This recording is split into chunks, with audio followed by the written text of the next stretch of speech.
Welcome. In this video, I'll show you how to fix an error on our end that caused the launch to fail. EA, if you found this video helpful, please leave a like and subscribe to the channel for more such tutorials. Now, first up, or first fix right here, go ahead and open up the EA app. Now go to the top left, we have the navigation bar. Just click on it. Now go ahead and click on View right here. Okay, now go ahead and click on Reload Page. So just click on it, wait for the process to finish. And once that's done, go ahead and try to play a game and check if it helps. Now, if that still will work, again, go ahead over to the navigation bar. Now click on Help. Now go ahead and click on App Recovery. And in here, you're going to want to click on this blue button that says Clear Cache. Okay, just click on it.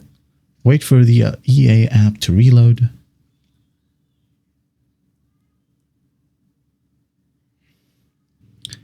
And once done, try to play a game and everything should work perfectly fine now. And that is it. Well, I hope this video helps. I'll see you in the next one.